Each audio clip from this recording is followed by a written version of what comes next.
The Missouri Tigers, Noah, have beaten 25% of the Sweet 16. They beat 4 out of the 16 teams during the year.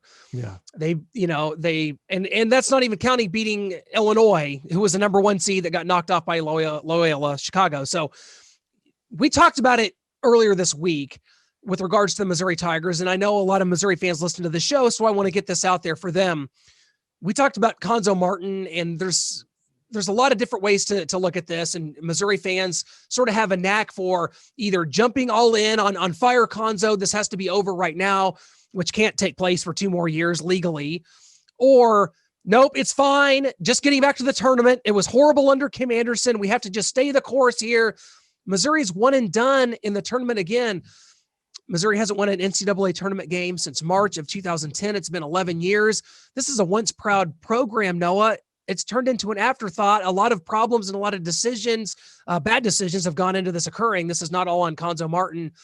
He's trying to clean up a mess. He was able to do that kind of, with smoke and mirrors, with a top recruiting class that kind of fell apart on him. But here we are kind of in the meat, year 4 of his program. And is this as good as it gets for the Missouri Tigers? And should that be acceptable?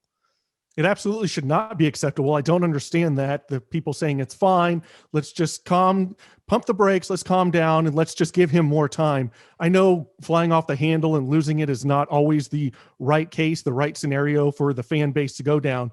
But I mean, we've talked about the Chiefs a little bit free agency, kind of a similar scenario. A lot of people are losing their minds over the Chiefs' lack of targets and acquiring and signings in free agency so far. And a lot of fans are losing. Everyone's saying, hey, we could be worse. We could be the Bears. We could be 2-14. Remember in 2012, we could be that. Like, no, now that we're better, it's okay to want for more and want to be a dynasty and hope that the Chiefs can add and get better after that 31-9 shellacking in the Super Bowl. But to get back to Missouri, it shouldn't be acceptable. Hey, remember how bad it was with Kim Anderson? It's a little bit better with Cuonzo Martin. So let's just keep it how it is. We don't want to go back to those bad times. Well, you got to take some risks. If you want to be better, if you want to win a tournament game, if you want to advance, if you want to see some more Sweet 16s, Elite 8s, you got to go out there and take a chance. And maybe you do wind up with Kim Anderson, but it's better than knowingly settling for mediocrity. You got to take that risk. I get you, but is there something to be said? My devil's advocate to that is there something to be said for just, instead of playing musical chairs at the head coaching position, is there something to be said for letting someone just build a program? And I don't mean 4 or 5 years. I mean a decade. I mean, in my example to that, when we talked about this earlier this week, was Scott Drew at Baylor.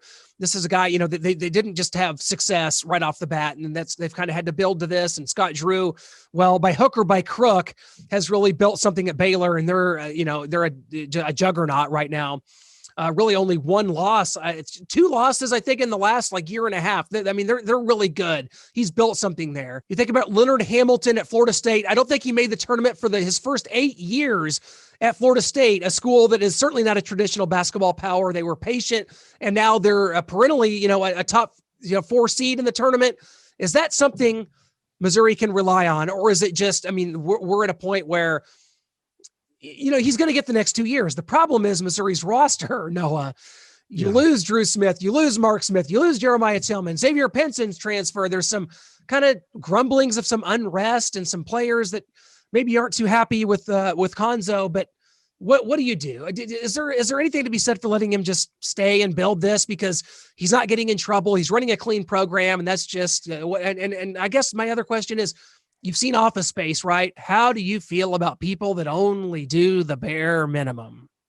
Well, I think you answered your question there yourself. You talked about the unrest. You talked about him basically running off Xavier Pinson. We don't know everything that went into that decision, but he's had some run-ins with his point guard there. And now Xavier Pinson is entering the transfer portal and leaving Missouri. You talk about Leonard Hamilton, Scott Drew.